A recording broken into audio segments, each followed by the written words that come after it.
Bowen family. In 1986, in the quiet town of Pill, Massachusetts, the Bowen family moved into an old colonial house. Frank Bowen was raising his 2 daughters alone after the tragic loss of their mother. Tina was 16, and her younger sister Karen was just 9. They were a close-knit family trying to heal. Not long after moving in, strange things started happening around the house. It began with small stuff: tapping noises in the walls, lights turning on and off by themselves, and furniture appearing slightly out of place. The family dismissed it as the quirks of an old home. Then things escalated. One night, Tina and Karen attempted to use a Ouija board for fun. They laughed at first, but their faces dropped when the board began to respond. Moments later, they heard 3 distinct knocks coming from inside the wall. That's when the fear started to take root. More nights passed, and more things went wrong. Objects went missing. The TV would turn on in the middle of the night. Frank began to feel watched, but nothing prepared them for what came next. Frank came home one evening to complete chaos. The house was freezing cold despite the heat being on. Radios blared static. The television was on with no signal. He climbed the stairs and found something horrifying. Standing in the hallway was a teenage boy he didn't recognize. He wore a wig and wedding dress. His face was smeared with makeup. In his hand, he held a hatchet. It was Daniel Lant. He had been living in the walls of the Bowen house. He'd broken in months earlier after becoming obsessed with Tina. He'd installed peepholes to spy on her and her family. He moved around the walls and crawl spaces like a rat, coming out only when no one was looking.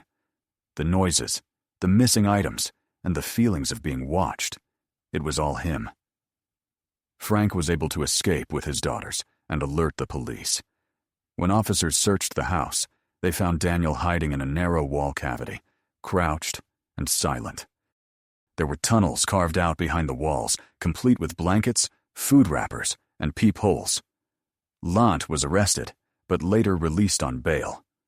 Not long after, he broke into another home and brutally murdered a pregnant woman and her 2 children. He was later convicted and sentenced to life in prison. The Bowen family never returned to that house. Ohio State, Ohio State. In 2013, a group of college students rented a house off campus near Ohio State University. It was an old place, but cheap, and 10 people shared it. Like most college rentals, it had quirks: bad wiring, flickering lights, and strange noises. No one thought much of it at first, but one tenant, Brett, started noticing odd things. Cabinets were left open. The fridge seemed emptier than it should be. Lights were turned on that no one remembered using. The basement had a door that was always locked, labeled as a utility closet. The landlord said not to worry about it. Then one night, Brett went down to reset the breaker after a power surge. When he turned the corner, he saw a man walking out of the basement. The man was barefoot and calm, like he belonged there. Brett froze and asked, "Who are you?" The man said his name was Jeremy and walked away. Brett and his roommates broke into the locked door. What they found was shocking. Inside was a small makeshift room, a mattress, personal photos, books, a guitar. Jeremy had been living in there undetected for weeks, maybe even longer. He ate their food, used their bathroom, and moved quietly to avoid being found. Turns out Jeremy had a copy of the house key from a previous tenant and had never officially left. He just started living in the basement after everyone thought he was gone. The police were called, but Jeremy didn't resist. He packed up and left. No charges were filed, but the roommates were deeply shaken. After that, no one felt safe in the house again. Not long after Jeremy left, another group of students moved into that same house. They'd heard stories, but assumed it was just an urban legend. Soon enough, they started to experience the same things. Missing food, footsteps at night, doors left open. Eventually, one of the roommates ventured into the basement to investigate, and what he found was disturbing. Someone else had moved in again. Another man, older this time, had quietly taken up residence in the dark corners of the basement. His name was Jared. Like Jeremy, he'd gotten a copy of the key and slipped in without being noticed. He wasn't hostile. In fact, he apologized and offered to leave. But the idea that he had been there sleeping beneath them, listening and watching, It left the house in a state of paranoia. The house was never the same. The students started locking every door, adding cameras, and avoiding the basement altogether. They later learned that there was a term for this: frogging, when someone secretly lives in another person's home without them knowing. But for them, it wasn't a story or concept. It was real, and it changed the rest of their living experience in the house. Washington. This story was sent to me by a girl named Ashley. She lives alone in a small one-bedroom house outside Spokane, Washington. She moved in last winter. The place is old but charming, quiet street and decent size. Her friends warned her about living alone in a house that backed up the thick woods, but she liked the privacy. At first, everything was fine. She settled in, decorated, and worked from home as a freelance graphic designer. Weeks went by without incident until mid-February. It started small and unnoticeable, the kind of things you'd shrug off. A spoon in the sink when she swore she had cleaned it. Her shampoo bottle moved slightly, lights flickering once or twice. She thought maybe she was just tired. Maybe she was slipping. Then she started hearing things. At night, while watching TV in bed, she'd hear soft tapping in the walls. It wasn't mice. It was slow and rhythmic, almost like knuckles. At first, she assumed it was old pipes, or maybe the wood settling. But the tapping would happen after midnight, sometimes right after she turned off the TV, like it was waiting. A few nights later, she heard something new. Scraping coming from the air vent near the ceiling in her bedroom. It only lasted a second, and then silence. She stood on a chair and shined her phone flashlight into the vents, but saw nothing, just darkness. She didn't think much of it until one day about 3 weeks after the noises started, when she woke up and found her back door wide open. No signs of forced entry or anything missing. The door was just wide open like someone had left in a hurry or answered quietly. She called the police, and they looked around and said the lock may have malfunctioned. They advised her to get a new one. She replaced all the locks that day, but something still felt wrong. That night, as she was lying in bed, she heard the scraping again, then footsteps. Not in the livable space of her house, but above her in the crawl space between the ceiling and the roof. It stopped as soon as she grabbed her phone. She didn't sleep that night, and the next morning, she climbed into the attic through the hallway panel. It was mostly insulation, dead bugs, and old boards. But in one far corner, she found something that didn't belong. A plastic water bottle, an empty granola wrapper, and the unmistakable shape of a rolled-up sleeping bag. Someone had been living up there. She bolted, called the police, and refused to go back in. This time, the officers did a full sweep, and they found him. The man was hiding inside the wall cavity behind her bedroom closet.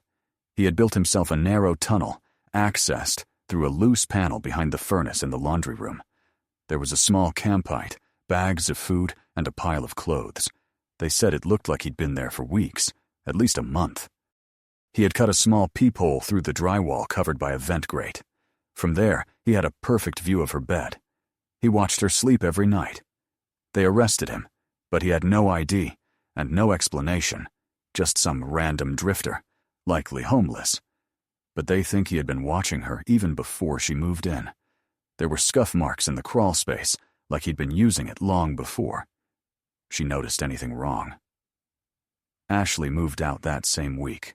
The landlord tried to patch up the walls and make the place feel new again, but apparently no one wanted to rent it. The idea that someone could live just inches away from you in the walls in the dark is enough to make anyone's skin crawl. Ashley says, according to the neighbors, a young couple moved into the house a few months later, and they quickly moved out within under a month. They never got an explanation why. As far as she knows, the house sits vacant today. Theodore Coneys. The case of Theodore Coneys in Denver, Colorado, 1941. Philip Peters was a 73-year-old retired railroad auditor who lived alone while his wife recovered in the hospital. He was known to be polite and quiet, a man of strict routines and old-world values.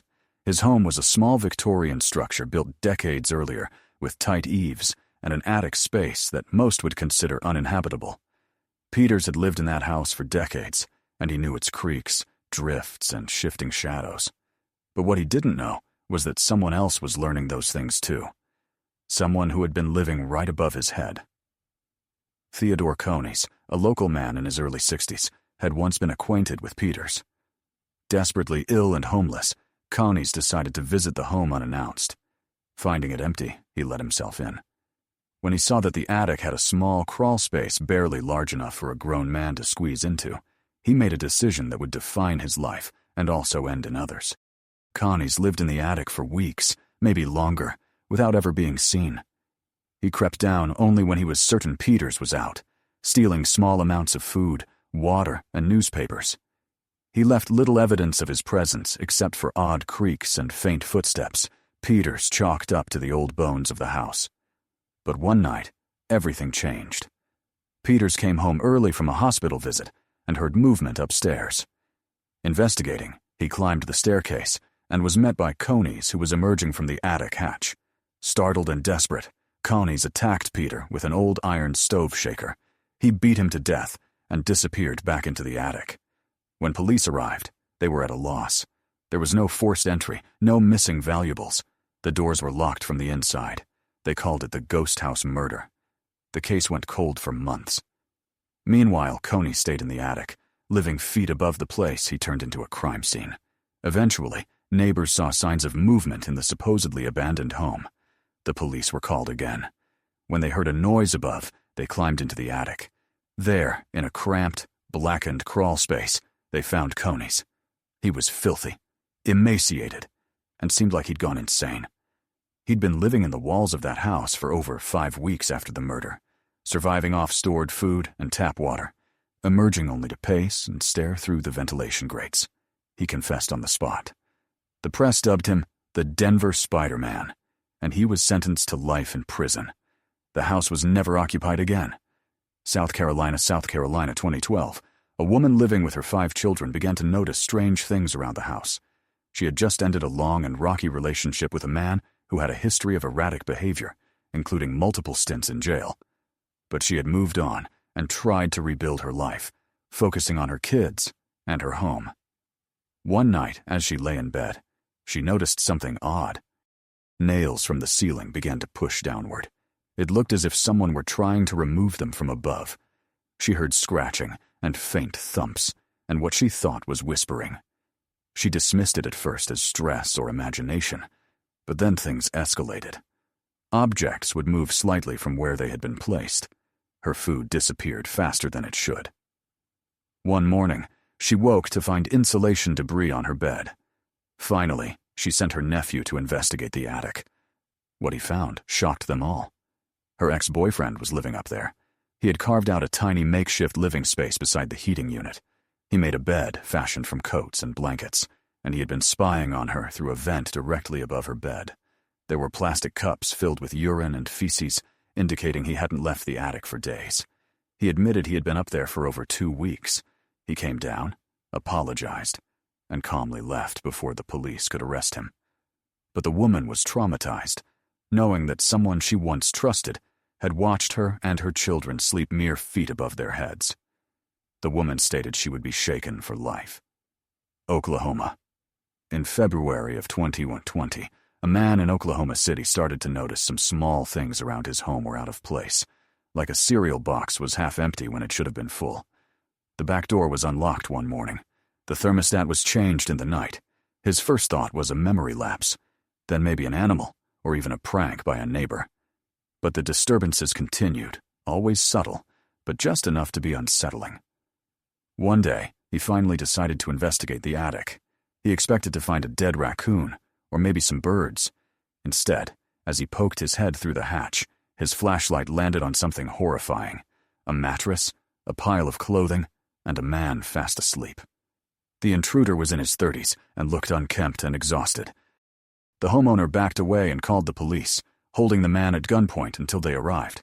Investigators later learned the intruder had climbed an exterior staircase and entered through an unused rear attic door. He had lived in the home for nearly a week without being noticed. He survived on pantry food, snuck into the bathroom while the homeowner was out, and returned to his hiding spot like a ghost each time. He had no connection to the homeowner and offered no clear motive beyond desperation. He was arrested and charged with unlawful entry. The homeowner, though unharmed, said the experience forever changed how he viewed his own house. He couldn't sleep in peace, knowing how close someone had been to him, completely undetected. Oregon Lisa Leihart lives alone in a small 1950s house just outside Portland, Oregon. She bought the home earlier this year after a breakup, eager to start fresh. It wasn't perfect. It creaked in the wind, and the pipes groaned sometimes. But it was quiet and cozy, and it was just enough space for her and her dog. At first, she loved the solitude, but about 2 months in, something started to feel off. It began at night when she was in bed. She would hear very soft sounds like breathing, very muffled, and low breathing, like someone with a heavy chest, cold, exhaling slowly through their nose. And the thing was, it always seemed to come from the same spot, the wall directly beside her bed. She even moved her nightstand to see if maybe it was a vent or something. There was nothing, just an old blank wall with faded paint and a strange little square panel, about a foot wide, bolted shut near the baseboard. It didn't seem important. Maybe an old utility hatch. But the breathing kept happening. Then came the other sounds. Late at night, usually between 2 and 4 a.m., she would hear quiet tapping, like fingers tapping on wood. One night, she was lying still, staring at the ceiling when she heard a whisper.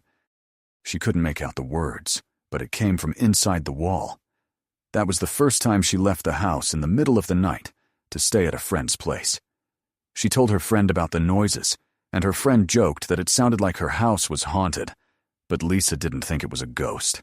It sounded too real. She started sleeping on the couch, and even then, some nights, she thought she'd heard something faint, like someone crawling through insulation. After about a week of avoiding her bedroom, she finally decided she had to confront it. She took a crowbar to the small square panel on the wall. It came off easier than expected.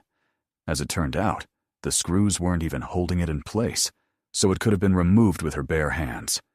Behind it was a dark cavity. She turned on her phone flashlight and aimed it into the space.